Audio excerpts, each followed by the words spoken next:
Hola, bienvenidos. En la sesión 5 trataremos el estudio de la ética desde la Edad Media, moderna y contemporánea.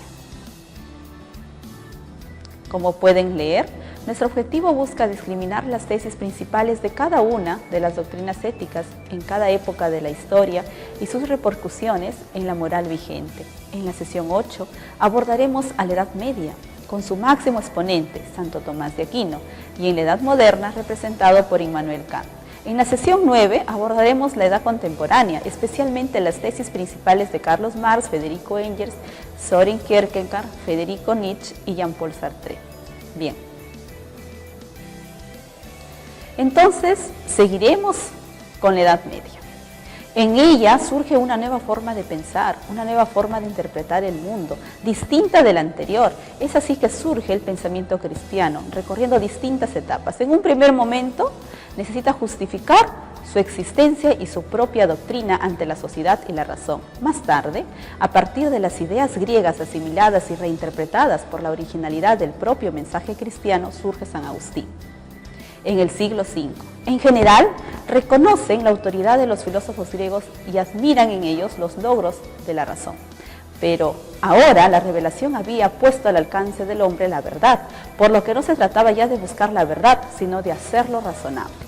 Por eso las relaciones fe-razón es uno de los problemas más característicos y conflictivos en toda esta etapa. Ética de Santo Tomás de Aquino. El objetivo último de la actividad moral es alcanzar la perfección propia de la naturaleza humana, que es la realización de la propia esencia. Dicha perfección o fin último del hombre es la felicidad. Para ello es necesario analizar la naturaleza humana, que es la fuente de norma moral de conducta. La ley natural como una norma moral. Las normas morales manifiestan el designio de Dios sobre todos los seres naturales, lo que Santo Tomás llama ley natural. Una ley accesible a la razón y que coincide con la divina, es decir, es la proyección en el mundo de la ley eterna divina. Es encontrar en la naturaleza humana el fin que está encaminado el hombre, así como los principios a los que debe ajustar su conducta. El principio moral se expresa en el imperativo, haz el bien y evita el mal. El bien se basa en la acción del bien natural, aquello a lo que todos tienden o apetecen. Toda la naturaleza está enmarcada por la finalidad y todos los seres tienen unas determinadas tendencias según su especie. Ahora hablaremos de la Edad Moderna. Con el llamado Renacimiento se abre una nueva etapa histórica. Los pensadores de la época afirmaban que es necesario volver a reencontrar las raíces del pensamiento para entenderse a sí mismos y a la naturaleza. El pensador Immanuel Kant, al analizar el comportamiento humano, observa que la conciencia moral se expresa en principios, a lo que los hombres ajustan su modo de actuar y emitiendo juicios morales sobre su conducta y sobre la conducta de los demás. A esto Kant lo llama hecho moral. Afirma que los términos bueno o malo en sentido moral no pueden ser aplicados a las cosas, sino a la propia acción humana. Ejemplo, en tal universidad brindan una buena educación, significa que en dicha universidad las acciones administrativas, académicas son buenas y por ende la educación es buena. Bajo la misma lógica, el hecho de matar a un hombre no puede ser juzgado en función del propio contenido del acto matar, porque puede proceder de una voluntad que no ha advertido tal acción, matar sin pretenderlo. En tal sentido, la acción sería moralmente indiferente. Interesa averiguar, pues, cuál sea el móvil, aquello que determina la voluntad en la acción. La obligatoriedad que imponen los juicios morales solo deben depender de la voluntad autónoma que actúa independientemente de todo elemento empírico o de toda determinación exterior.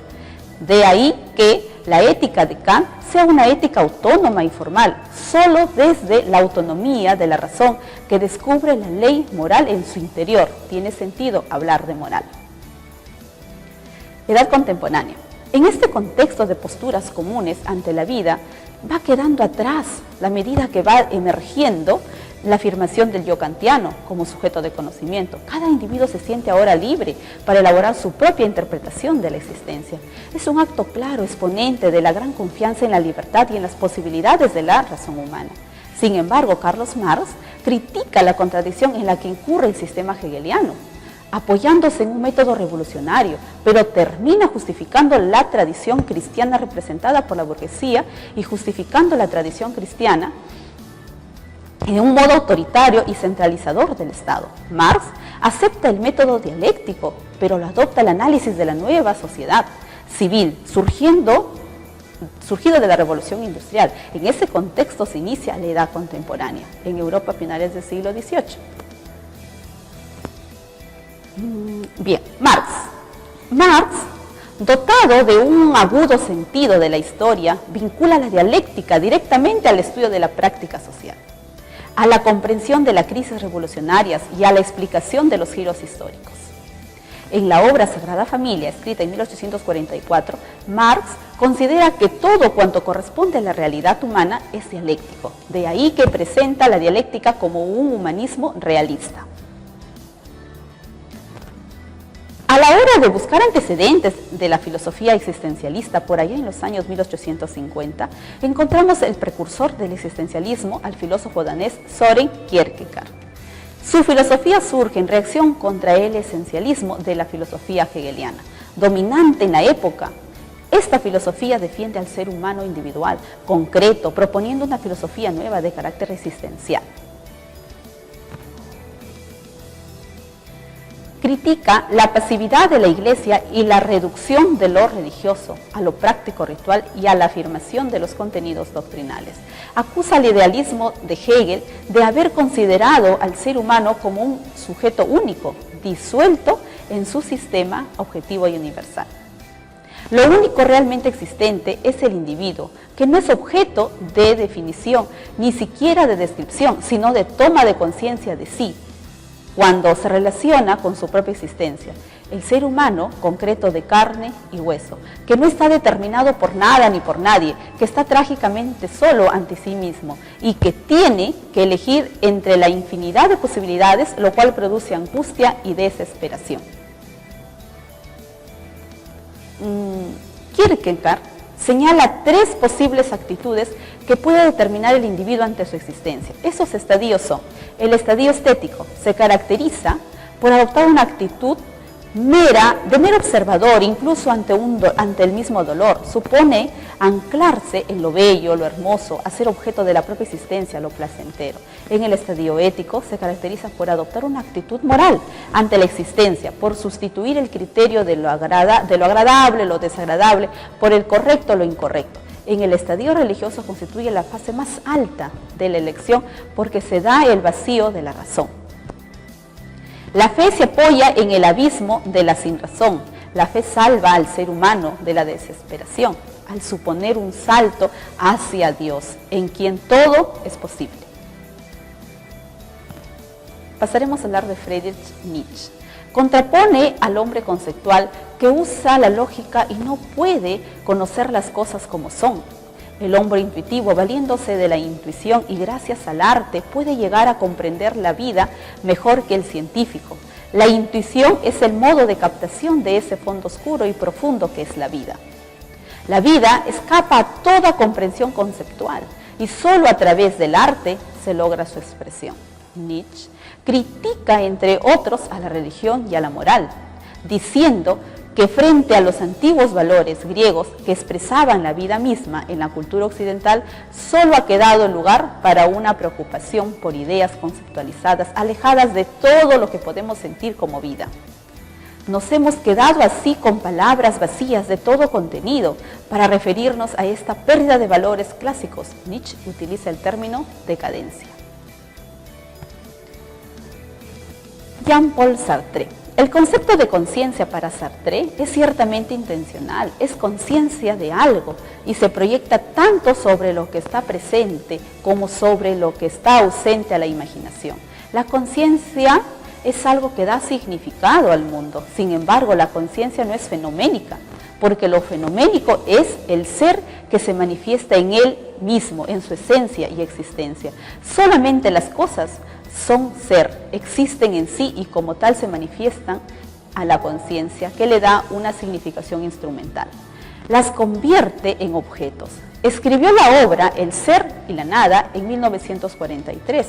Ahí afirma que lo que existe es lo que aparece, lo que se manifiesta, por lo que la apariencia es la esencia misma, lo objetivo de cuando existe. Para describir la apariencia, distingue entre el ser en sí y el ser para sí, como términos irreductibles. El ser humano es el ser para sí, y al estar radicalmente separado del ser en sí, no tiene esencia o naturaleza. El ser humano es pura libertad, no tiene fin ni está determinado, se descubre existiendo, teniendo que decir lo que ha de ser por sí. La libertad humana es el fundamento de todos los valores y es radical. No hay nada fuera de ella que puede guiarla. El ser humano está condenado a ser libre, no puede tener otra norma de conducta que su voluntad. Cuando recurre a otro tipo de normas, actúa de mala fe, es decir, de esta situación donde surge la responsabilidad. Como modo de ser, el ser humano y a la vez la angustia ante la libertad y la carencia de normas válidas para todos y la necesidad de crearse cada uno sus propias normas. Hemos terminado de analizar las tres últimas etapas de la historia y sus principales aportes a la ética moral vigente. Espero que haya satisfecho sus expectativas e invito a seguir reflexionando en posturas muy existencialistas que nos favorecen en la comprensión de nuestro rol y devenir de nuestra existencia. Muchas gracias.